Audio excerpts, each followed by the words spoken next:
Hi everyone, it's Mwelwa, and we are at Sarova Hotel right here in Lusaka, Zambia, where we've just witnessed something very interesting from Zambia Sugar PLC.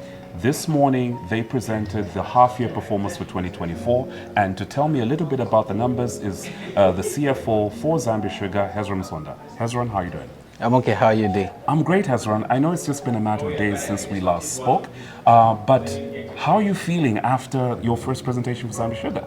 Yeah, very good actually, given the wonderful results that we just announced. Absolutely. I think it's a very good feeling. Absolutely, and you did mention that obviously you kind of like walked into, where it's safe landing, where the numbers were great. But just to get into the numbers, overall performance, you have recorded quite a significant growth in revenue at half year. Tell us a little bit about some of the drivers that you saw in the numbers that led to this growth.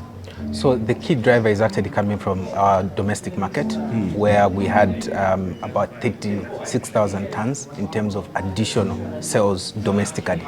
So if you actually analyze where that is coming from, much of it obviously is coming from our deliberate efforts for us to ensure that that we push ourselves to all parts of the country, but also is the natural hedge that you get as a result of managed illegal imports.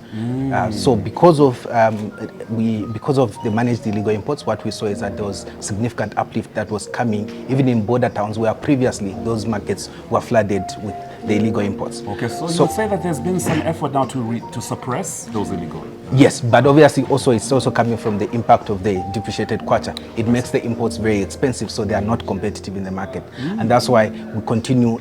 And obviously when you look at such, then it gives you additional impetus for you to do some advocacy with the government, where you can plainly show to them the significant impact that that you get, the significant growth that you get domestically once you are able to manage the illegal imports. Now, when you look at quantum, and we're still on revenue, when you look at the quantum, you're saying that the bulk of the revenue came from domestic and then less on export. What were the sort of percentages between the two? So if you check actually on the domestic market, like I mentioned, we increased our sales on the domestic market by about 36,000 tons of sugar. But on the export side, we actually dropped by 6,000 tons.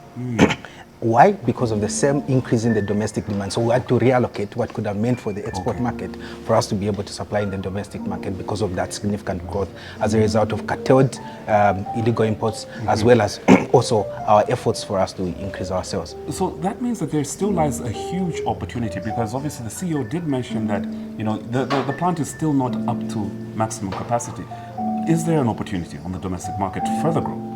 Definitely there is. If you check, actually, if you check the domestic market, what you are going to find is that the demand continues to grow, obviously also as the population grows, but also from a regional point of view.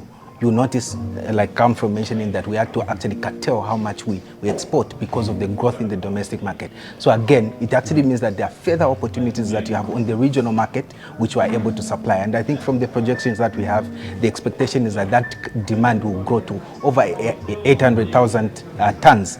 And currently our installed capacity is just about 450,000.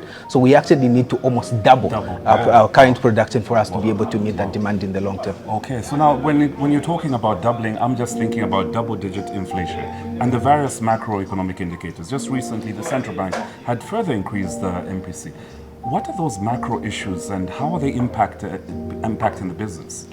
So if you look at our operations, we have quite a number of things that we have to import because obviously our equipment is specialized, and so we've got quite a significant portion of foreign currency denominated costs.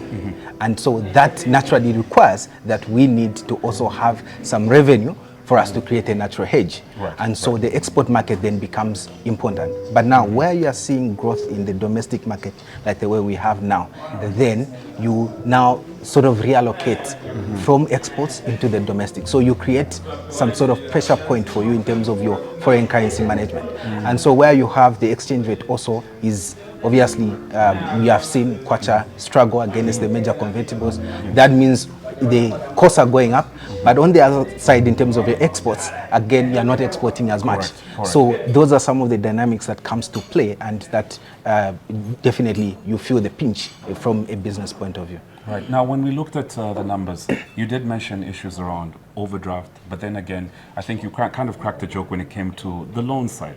We know previously, I think, Zambia Sugar has obviously suppressed its appetite for loans. How are you going to be financing the business going forward? So if you look at the projects, for example, that we talked about, massive projects, that we have the Twazabuka, the Evaporator project, all those projects are actually meant to build and improve on our current capability from a production point of view. But again, we are being careful in terms of what kind of projects that we engage in. We are engaging in projects that are meant to bring back value. So if you look on average, those projects that we talked about, the internal rate of return is around 40%, and the payback period is just around 4 years. Exactly, yes. So you ramp up production, but within 4 years you're able to recoup your investment, and all that then now directly goes to your bottom line in terms of improving your operation. So indeed, the prospects for the future are quite great.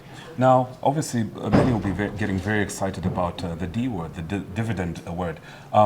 With the current trajectory that we're going, and Zambia Sugar has consistently paid a dividend over the last couple of years. Not to say that, we're kind of predicting. Do we see shareholders seeing continued growth in value? Of course, the shareholders are the owners of the business, so we need to still continue to keep them happy. However, we still need a balance, because if we take everything to the shareholders, then again we're stifling the business. Correct. Because we still need to reinvest to make sure that we're able to build a sustainable operation.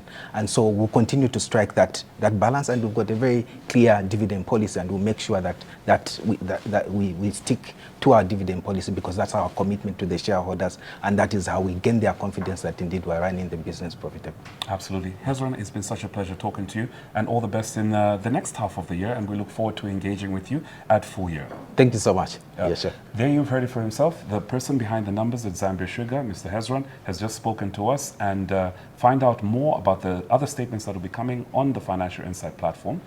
Get to know.